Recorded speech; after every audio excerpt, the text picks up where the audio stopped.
You're listening to Southern Fried Sports with Travis Reier on Tide 100.9 in Tuscaloosa. TUG HD2 Northport and W265CG Tuscaloosa. Tide 100.9 and streaming on the Tide 100.9 app. A Town Square media station.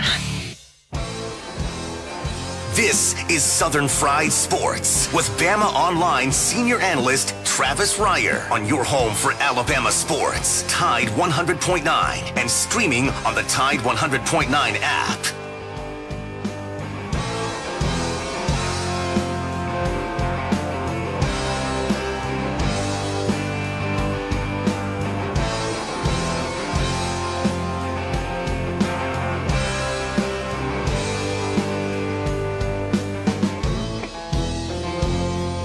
Make it through this year, I think I'm gonna put this bottle down.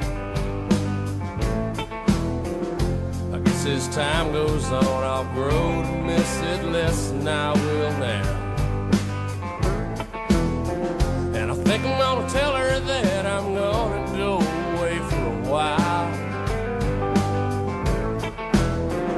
till I can get this demon out.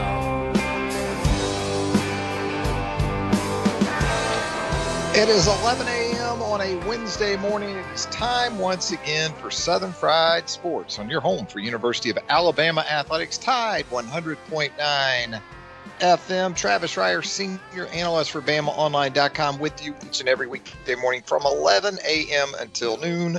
The show, as always, brought to you by Peterbrook Chocolatier out there, 1530 McFarland Boulevard North in the Indian Hills section of Tuscaloosa. You know what next Wednesday is at Peterbrook Chocolatier with the month of July upon us?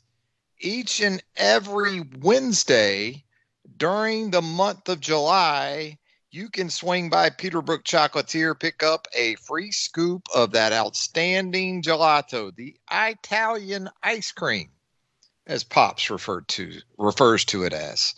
That's right, month of July, Wednesdays, Gelato Wednesdays at Peterbrook Chocolatier. Free scoop of gelato for you during the month of July. Joined on the program by the executive producer of Southern Fried Sports, Jacob Harrison.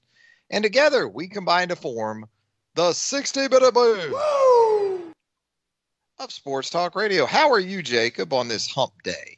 I'm good. It's a hump day, but it's also the eve of the start of the vast unknown that is name, image, and likeness making its way to college sports. Oh, my goodness. It's going to be fun. I think it's going to be fun. I'm looking forward to it. I'm looking forward to the timeline starting tomorrow, having DJ Uiagalelei, the quarterback for Clemson, representing Hawaiian Airlines. Why not, right?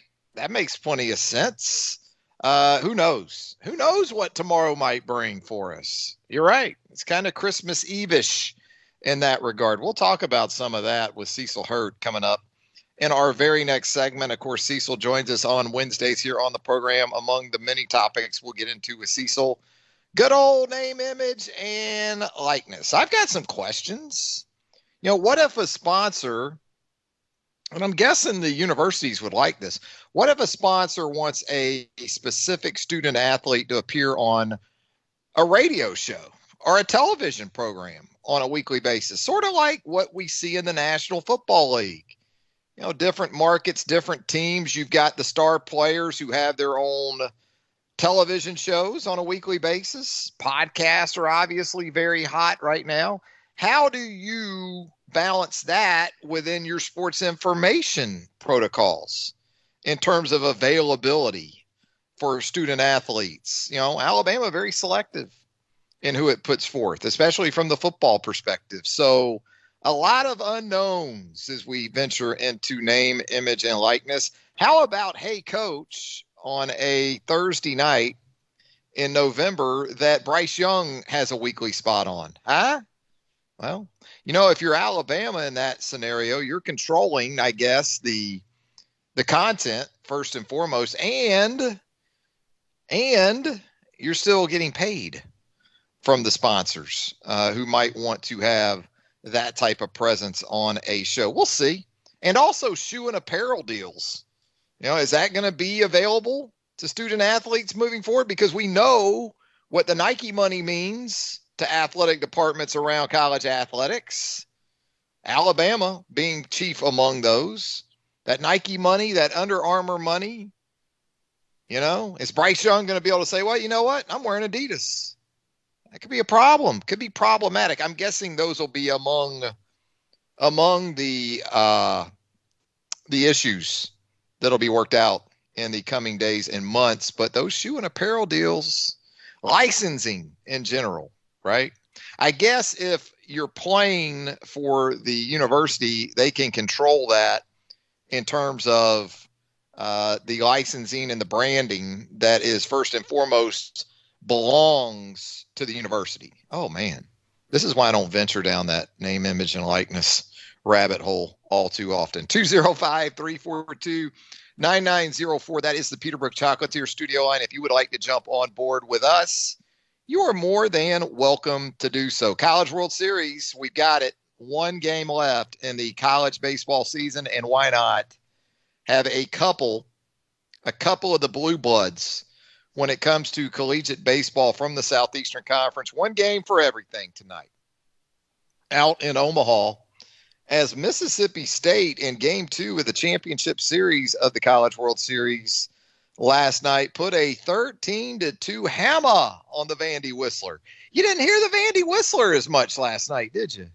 Funny how that happens when he's getting dimed and won by Mississippi State last night. Again, there's people out there, conspiracy theorists, that are very much in the corner of there being multiple Vandy Whistlers. Yeah, multiple Vandy Whistlers. But Mississippi State, very impressive in game 2, forcing game 3, the deciding game 3 tonight. Again, it's worked out nicely for Vanderbilt. If it were going to come down to this, they were able to start. Jack Leiter in game 1 got the win. Didn't go so well last night.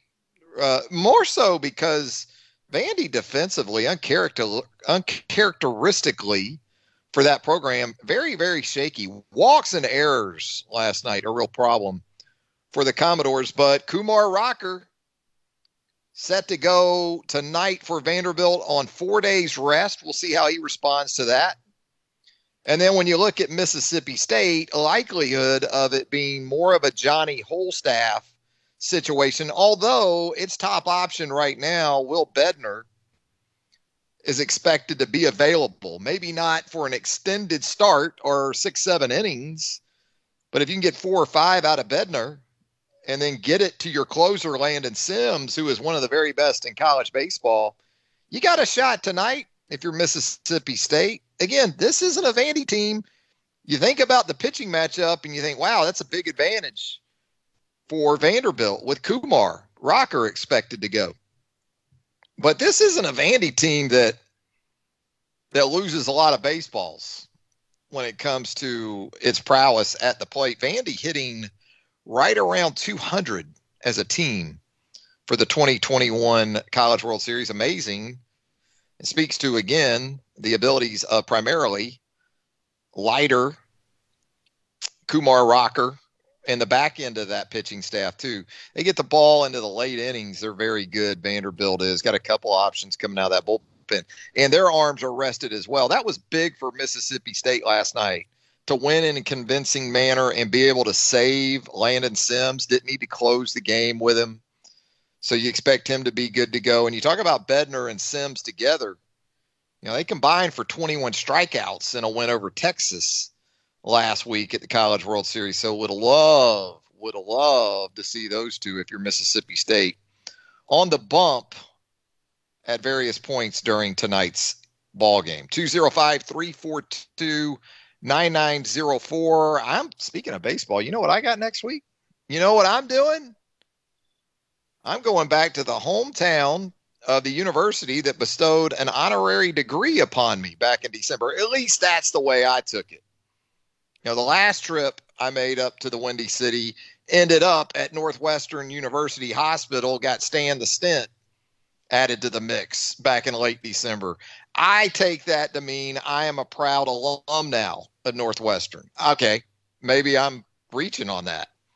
But as someone who never obtained a official degree, diploma from an accredited university. That's what I'm going with. I am an alum of Northwestern, prestigious Northwestern University. Going back up to Chicago next week. Got some Cubs action. Already got the dining options laid out. Gibson Steakhouse. Go in next Wednesday evening is what we're doing. We go in 1 week from today, catch a non-stopper up to Chicago, get into town about 6, check in the hotel Wednesday evening. I'm at Gibson Steakhouse. I hope you're listening to this, Joe Gaither, Chicago Joe Gaither.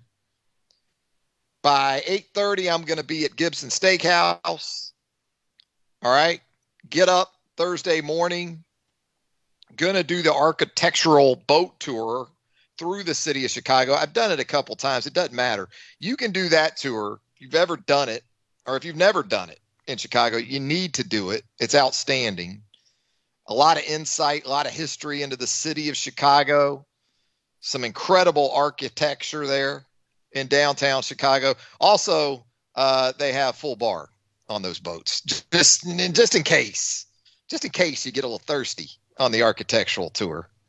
And then we've got Thursday night, we're going to have the Cubs and the Phillies at Wrigley Field. That's a night game on Thursday night. Friday, going to get on some bicycles and bike the shoreline there of Lake Michigan in downtown. Pretty cool if you've never done that. Going to do a little bicycling there along Lake Michigan. And then we've got an afternoon game at Wrigley Field with the St. Louis Cardinals, the hated rivals, the St. Louis Cardinals in Chicago next Friday afternoon. Okay, Friday night, I've got dinner lined up for us, Italian at Cortino there in downtown Chicago. Great, great stuff. What I like about Cortino, and I'm mapping out a trip to Chicago for you if you haven't done it. Cortino does small plate Italian. So you're not committed to just the lasagna or the bolognese or the braised beef rib, short rib. You can kind of go a couple different ways, 3 or 4 different ways with those short plates. Cortino, outstanding. And then we're going to do some Chicago Blues late night on Friday night. Kingston Mines. If you've never seen Joanna Connor play the slide guitar, check her out on YouTube. You can find her pretty easily. She is amazing. And so she'll be playing late night at the Kingston Mines. The cool thing about the Kingston Mines is you've got 2 rooms there. And so for about 45 minutes, you'll have blues guitar on this side with Joanna going for 45 minutes of just straight fire. She'll play her little quick set, and then the next set starts in the adjacent room. So it's just nonstop. You're just switching rooms, watching these folks go at it. And then we'll head home on Saturday. Pretty full trip, I'd say, right? Little Chicago for you late next week. You know what else we've got? We got the Olympics coming up, and I'm feeling pretty unpatriotic at this point, Jacob Harrison. My anticipation level for the upcoming Olympics, especially after being pushed back a year over in Tokyo, probably not what it should be. I'm looking forward to the gymnastics. I love the gymnastics. I'm looking forward to JT, Justin Thomas, playing in the golf event at the Olympics, representing the United States of America. I'm really, really, really looking forward to Haley McClenny in USA softball. It is back, temporarily at least.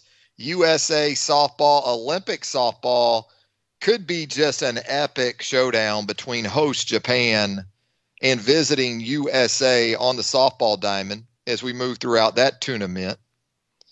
But otherwise, not all that fired up. Are you a big Olympics guy, Jacob? No, I'm not a big Olympics guy. If it's Football on, guy. I'll stop and Football watch guy, it. Jacob Harrison. Yeah, big gump over here. But I mean, if it's on, I'll stop and watch it. Especially if it's like boxing or wrestling or something like that. But I mean, it's on all the time, so I'll catch some of it. And with it being in Japan, man. I mean, if you want to watch live some of this stuff, you want to watch USA softball, you might need to be up at like 2:00. Now, I have a friend from India And you know what's huge over there is the cricket, Jacob. They love the cricket. And when they have the World Cup of cricket, they'll play it overseas or, somewhere across the pond. My buddy PK Patel, he and all of his friends, they would get up. They would stay up all night on a weeknight and go to work the next day. But they would just be amped up for this World Cup of cricket. And they would stay up. The match wouldn't start until like 2 a.m. local time or where they were watching it. And they watch cricket till 5, 6, 7 o'clock in the morning and then go straight to work. Nobody else over here really gave a damn, but cricket, a big deal over there. We're going to be kind of like that with some of the events in the upcoming Olympics, I think.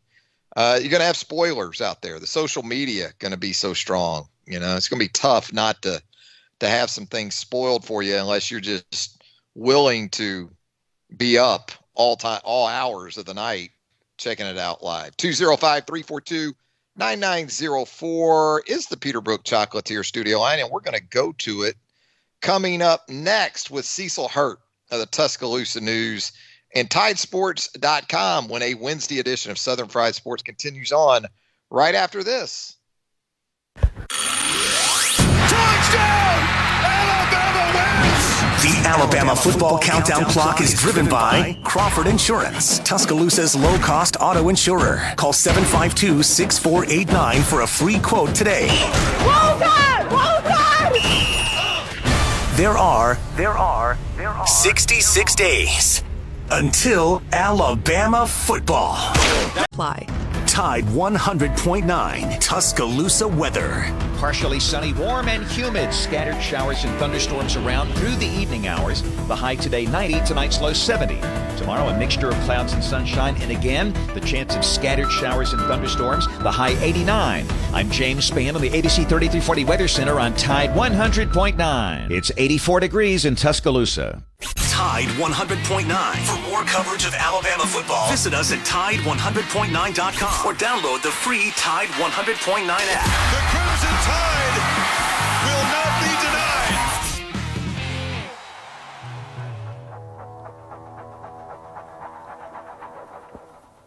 Hey, mama said the way you move gonna make you sweat, gonna make you groove.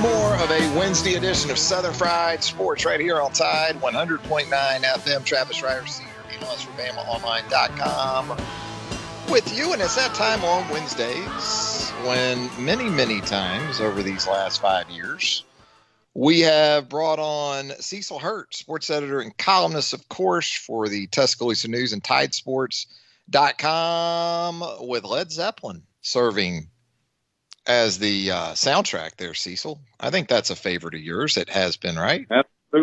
Absolutely. So why break with that at this point, No, wouldn't want to do that. Wouldn't want to break. Oh, Cecil, speaking of bracing ourselves, are you ready for this tidal wave of NIL set to just wash over us tomorrow? Not really, but it's coming in. So that's the way tidal waves are. You can't be ready for them, but they're going to come.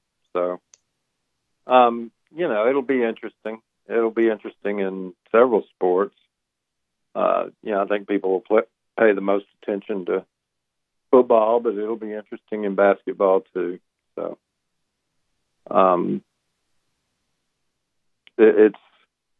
it's going to change the way people look at things. It's going to change the way people handle things. I don't know I'm interested to see.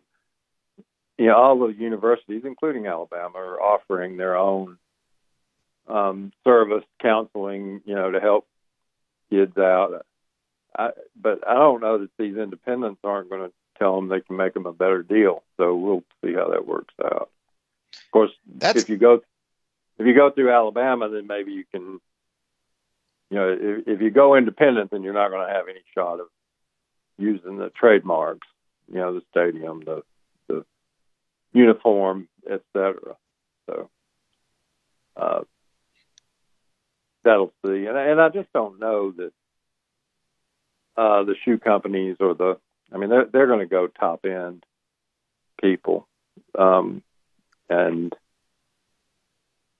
I can't sit here and explain how all the compliance is going to work from the local car dealer or the statewide restaurant chain. I saw Nebraska student athletes had come up with some kind of deal from Runza, which is the Nebraska chain of beef and cat rolls, which is pretty Nebraska. But but I don't know what the details are. Whether the kids are getting paid a couple of $100 or whether they get a free Runza if they roll up to the drive-through. I don't know how that's going to work. And I don't know that anybody knows how it's going to work. I don't know that these schools aren't going to have to take on extra compliance people, because most of the state laws, and I think what the schools are going to try to operate by is well, you can't use it for recruiting and you can't have it based on performance. Well, good luck. Good luck with that.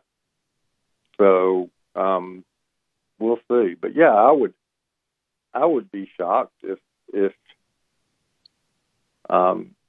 Will Anderson or J.D. Davidson or Montana Fouts didn't have deals announced tomorrow or in the coming days. And those, at that level, they'll make some money. And it's just kind of been dumped in the laps of the school to sort it out. And how's compliance going to work? I don't have any idea any more than anybody else, including the people in compliance have a firm idea, because there's no NCAA legislation. I mean, there's recommendations and there's state laws, but it's not like you just run to the manual and look up the bylaw and say, "Oh, this is a violation." So we'll just have to wait and see. We'll all have to kind of grow with it together, because it's here. It's not going to not happen. Nobody's going to step in the morning and say, "Wait a minute, this is crazy." Because they do have a right to name, image, and likeness, but B, nobody knows what if you don't do it that way. Nobody knows what you would replace it with anyway. So it will be interesting, and we'll all have to sort of go through it together. Why is it, Cecil, that about this in context of tonight's baseball game? Mississippi State people are already permanently bent out of shape because they think Vanderbilt gets more scholarships, and maybe they do. That's a story with two sides, but Mississippi State people are convinced that they're playing with 13-9, and Vandy's got 19 or 20. So, take that out of baseball, put it into football, and everybody's going to be accusing everybody else of fudging on the state law or the conference guideline or whatever comes into being on NIL. Everybody is. And I don't know Nick Saban's got a list of 9, 10, let's say 10 kids committed. What happens if Texas A&M or Oklahoma just said, well, we'd like to have those 10 kids, so why don't we put them on OK Oil name, image, likeness and see? Alabama's going to have to respond some way, and that's just commitment. I don't regard, with a couple of exceptions, I don't regard any commitment, football commitment, basketball commitment that's been made today as having any bearing on where anybody's going to sign. Some will, but why do the evaluation work, Matt? If you're I'll throw one out that's not competitive in that way. But if you're Central Arkansas, why fly over and do the legwork and do the evaluation and have kids in camp and host official visits when you can just go down Alabama's list or Arkansas's list and say, well, they're great, but we'll offer you twice as much. Or our sponsors or your deal will be worth twice as much. What's going to happen, I don't know. Why is it, Cecil, you think that the governing body of collegiate athletics seemingly didn't get out in front of this?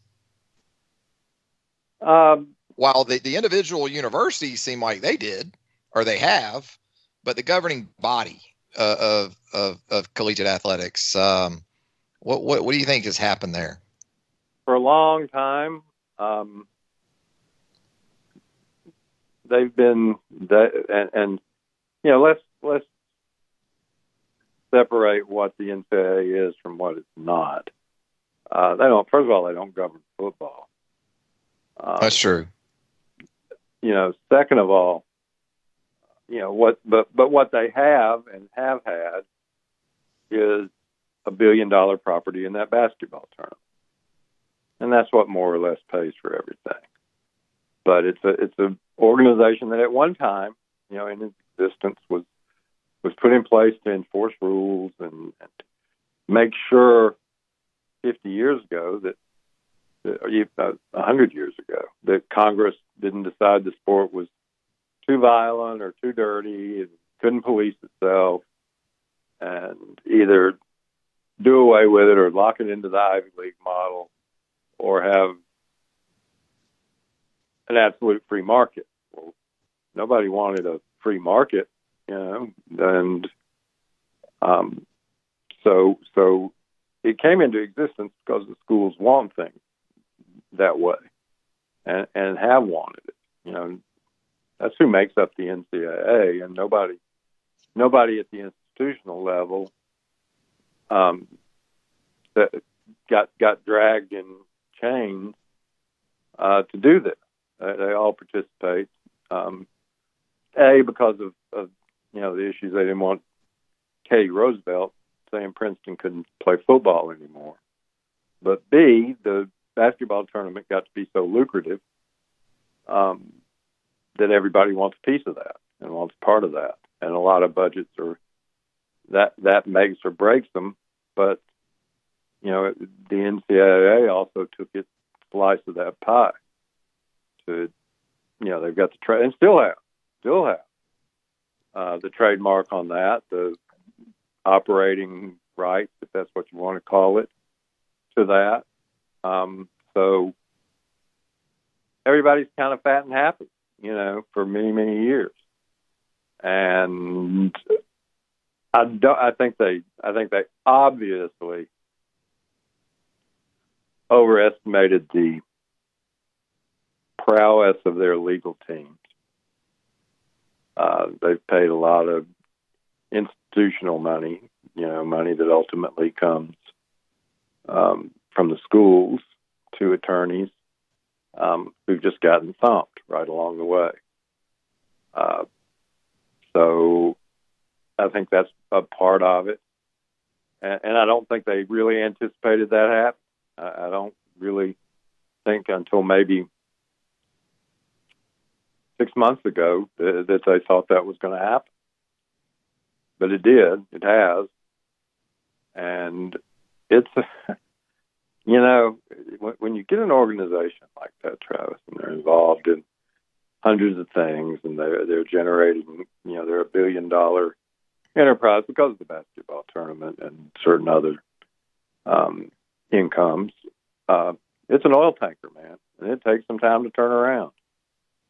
And that's what you're going to see with the NCAA. But let's not pretend that the NCAA was created, divinely created, and these schools were stuck in there against their will.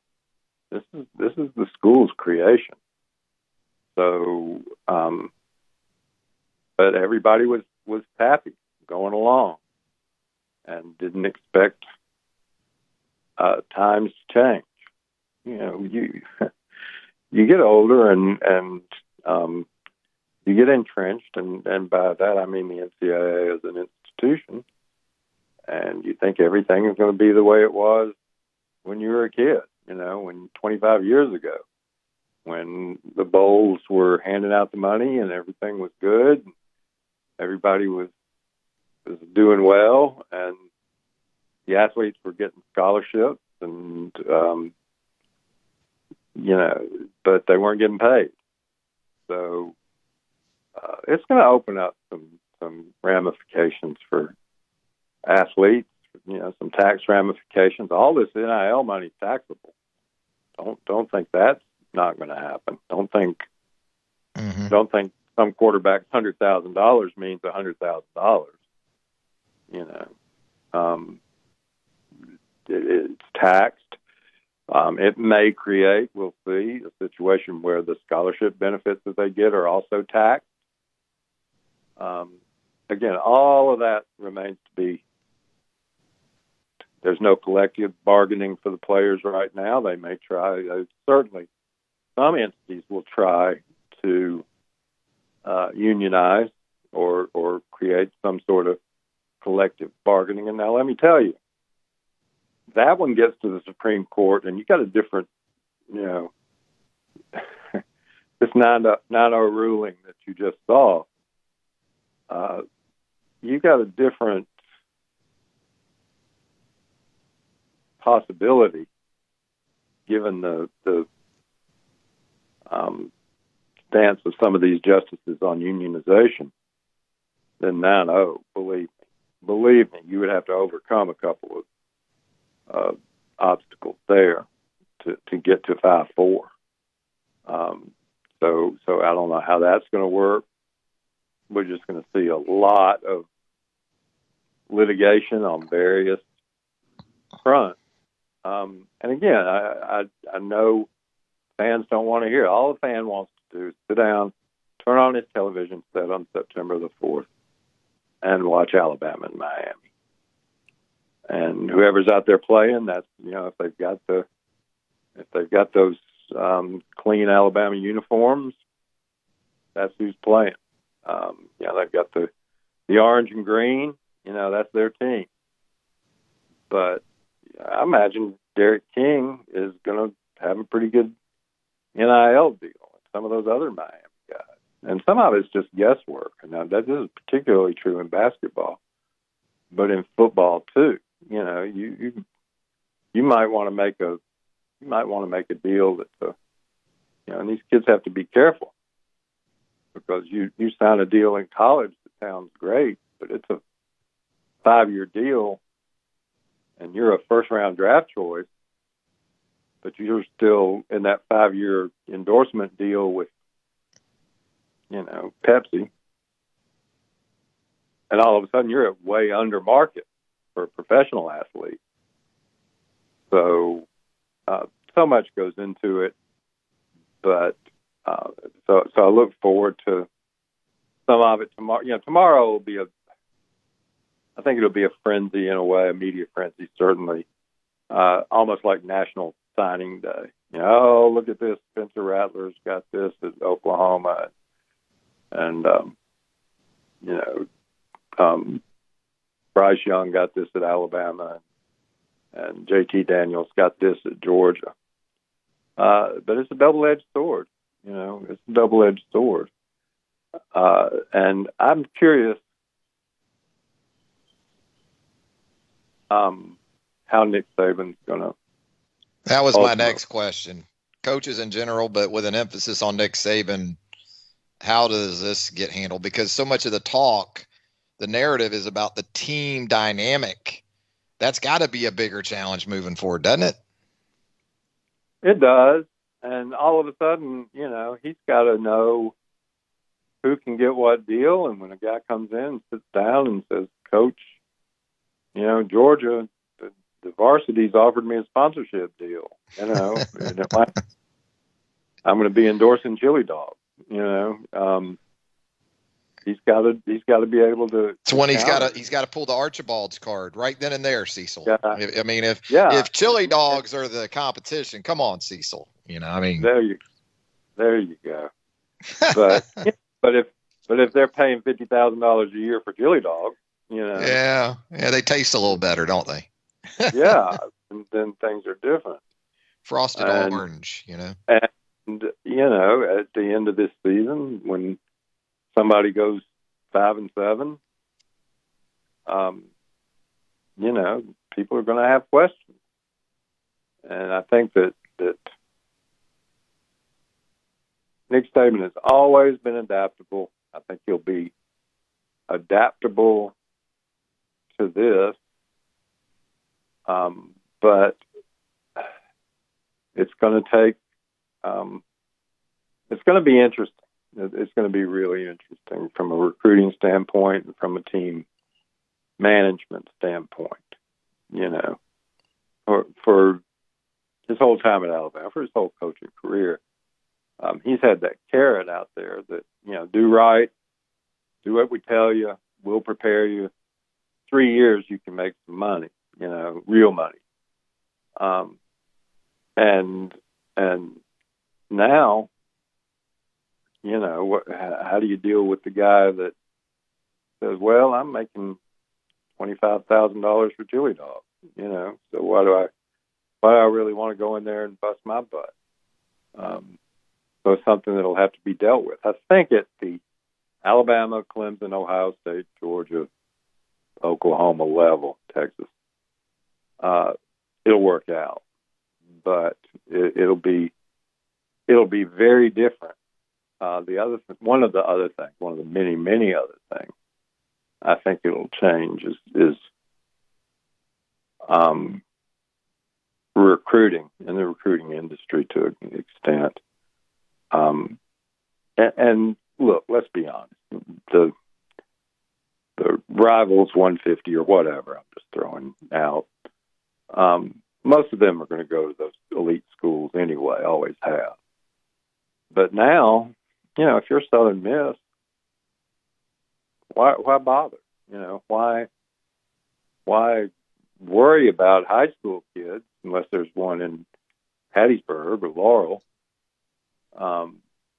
Why worry about high school kids when you can just sit back and wait on guys that want to transfer out in a year or two, offer them a little catfish endorsement deal, and then you've got them, and they don't have the free transfer year anymore.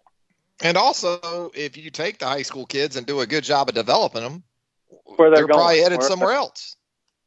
Where are they going? You get a big raw-boned kid from down there in Sandersville, and 6'4" and 240, and you make him, he grows an inch, and you put some weight on. He's 6'5" and 260, and a tight end that runs a 4.7. What's he going to do?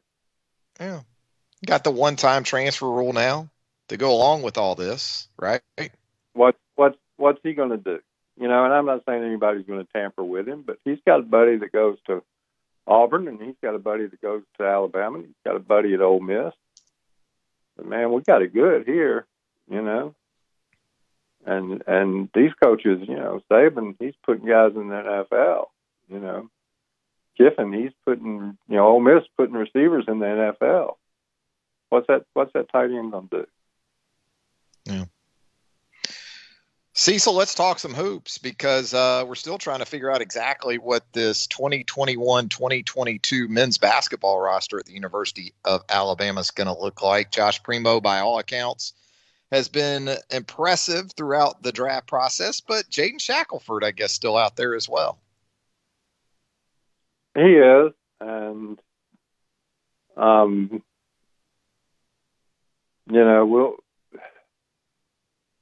he also has a transfer option available. I don't know that would make much sense for Jaden, but he certainly could play. The only way that Jaden shouldn't come back is if he seriously is looking at Nimari Burnett. Jake Quinterly plays a different position. But if you're looking at Nimari and J.D. Davidson and Keon, and you think your minutes are going to get eaten into, then you might want to go somewhere to play more minutes. He played more minutes than anybody else last year for Alabama. An all-SEC player, but, people are going to talk and people are going to promise. And so his pro future, if he stays in, is overseas at best, I would think.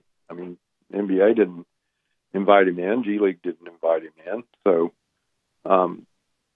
but there are 1,000 opportunities overseas. I saw where Breton Elbasahan, who's a great guy, great athlete, is going to sign with Jerusalem for next season. He's been playing in Belgium. And, so there's all kind of opportunities and all kind of levels and all kind of pay levels. Breton, I would bet, got a good deal. He's probably making pretty good money in Israel next year. Whether Jaden could get that, I don't know. It depends a little bit on your agent. But you could find yourself out there in Madagascar somewhere. So just have to see what happens. And he may be back. I'm not going to rule out that he may be back.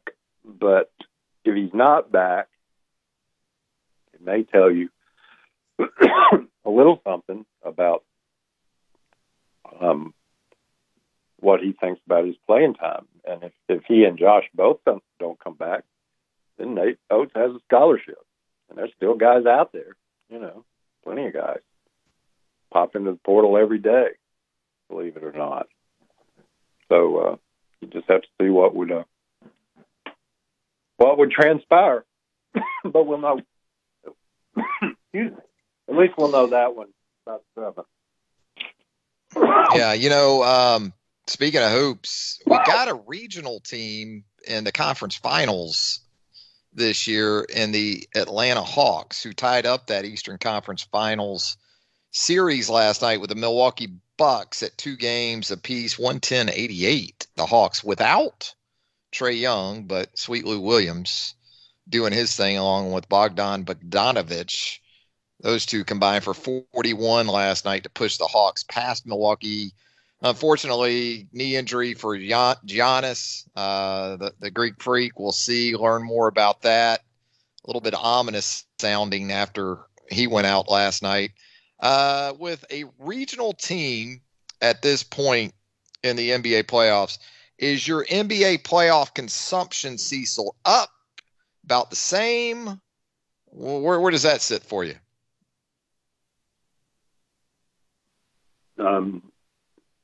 Nothing against the Hawks. I'm happy. For a lot of people I know and grew up in Atlanta or from Atlanta and have supported the Hawks. So I don't have a problem with that. Trae Young's a fun player to watch, but mine's about the same. I'm going to watch. It doesn't matter to me. Oh, LeBron's not in it. I'm not going to watch. Every team has great players. That's. I'm sorry that the teams whose or still am. Sorry, Kawhi's not playing. Sorry, Trae Young couldn't play last night. So glad to see Chris Paul is back. I think that's the best team. I think, but pretty good deal of parity at least this year. But I'm not the NBA fan who was strictly an NBA fan. Long before Jordan. I'm watching Wilt and Kareem. So yes, I love watching this guy. I love watching Jordan. I love watching LeBron, but it doesn't affect whether I'm going to watch the playoffs or not. Now, nationwide, I think it does, but me personally, it doesn't. It's not up or down. But now, for instance, last night, I'm watching the College World Series. Time I get over to watch the NBA games, pretty much out of hand. Hawks are pretty much in command. So, you let it go. But I think it would be great for Atlanta if the Hawks could make the finals. That does not mean I hate that Giannis is hurt, but I think it would be good for Atlanta, and we'll see how Phoenix can bounce back from getting drubbed by the Clippers the other night. Yeah. What's your anticipation for the upcoming Olympics, Cecil? You big Olympics guy?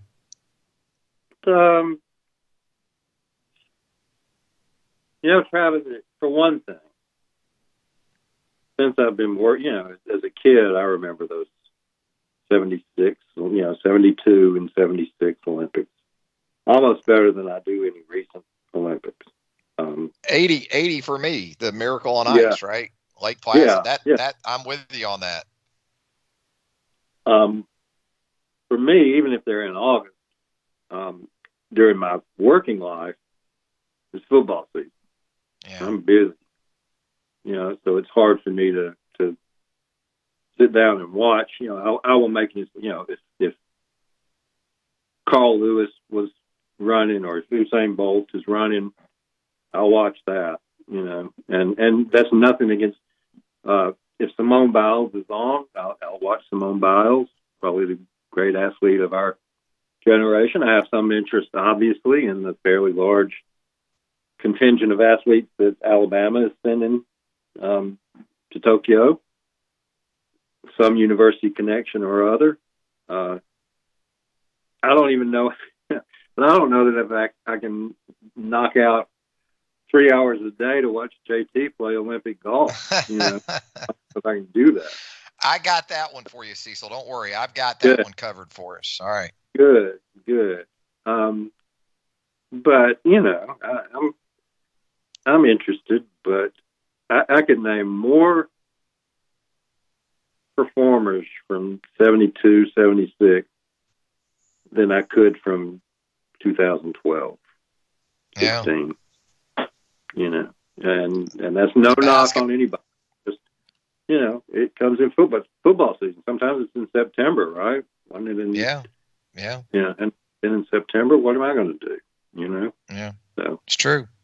Only so many hours in the day, but they're great athletes. They're tremendous to watch, and the gymnastics. I wish them well. I wish all the American teams well, and hope 2, 3, 4 medals are coming back to Tuscaloosa, or at least coming to Alabama graduates. That would be cool. Well, over the last 5 years, you provided us with hours of good insight, great insight, and for that, we're certainly appreciative. Thanks so much, Cecil. Travis, congratulations. We'll stay close regardless of what the venue is. Absolutely. People don't realize, Cecil, we've been pretty much doing this before this show ever came on board in some form or fashion. Just yapping. Certainly since, people make me do this stuff, and it just dates me, but 20 years easily, a little more than 20. At least 20. Absolutely. Thanks again, Cecil. Yeah, we were message board pals at one time. Absolutely. Back when the old internet, Al Gore, when he founded it, we go back to that. Back on Netscape Navigator. Maybe even some hardline telephone calls back in the day between us. People don't remember that at one time before Google, Netscape Navigator was the number one search engine in the world. Amazing. For about 6 months, and then technology stayed them up. Anyway, thanks, Cecil. We'll talk soon. I will see you soon, Travis, and congratulations. Absolutely. Thanks, Cecil. Okay. All right, let's head to a final break. Thanks again to the great Cecil Hurt. Put a wrap on a Wednesday edition of Southern Fried Sports right after this. How do you Tide 100.9 Tuscaloosa weather. Partially sunny, warm and humid. Scattered showers and thunderstorms around through the evening hours. The high today 90, tonight's low 70. Tomorrow a mixture of clouds and sunshine, and again the chance of scattered showers and thunderstorms. The high 89. I'm James Spann on the ABC 3340 Weather Center on Tide 100.9. It's 85 degrees in Tuscaloosa. The Alabama football countdown clock is driven by Crawford Insurance, Tuscaloosa's low-cost auto insurer. Call 752-6489 for a free quote today. Roll Tide! Roll Tide! There are 66 days until Alabama football. Dominate! The flagship station for Alabama Cruisin' Tide football. Alabama touchdown. Only on Tide 100.9 and streaming on the Tide 100.9 app.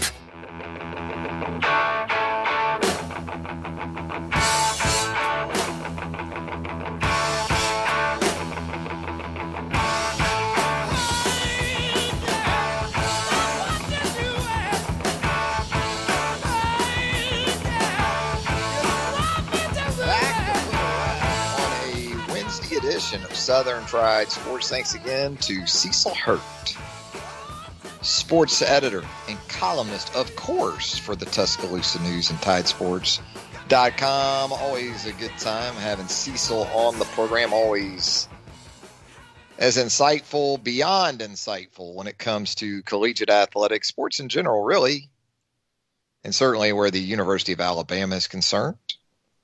Great catching up with Cecil. The eve, a name, image, and likeness day. Oof, what will tomorrow's show be like? Will we just spend a full hour going through the name, image, and likeness deals that Alabama athletes are going to unveil on Thursday? College athletics changing forever on the first day of July, 2021. That's going to do it for a Wednesday edition of Southern Fried Sports. The Wednesday lunch whistle is Southern Ale House, 1530 McFarland Boulevard North in the Indian Hills section up Tuscaloosa. They had the craft burger night. Burger night, always a success at Southern Ale House. They give you a couple of 3 outstanding options to go along with some paired up craft brews as well. Every day, though, a great day to check out Southern Ale House. Happy hour coming up later this afternoon if you can't make it for lunch today. Always great at dinner as well. Southern Ale House, 1530 McFarland Boulevard North. Until 11 a.m. on Thursday. Have a great rest of your Wednesday, everybody.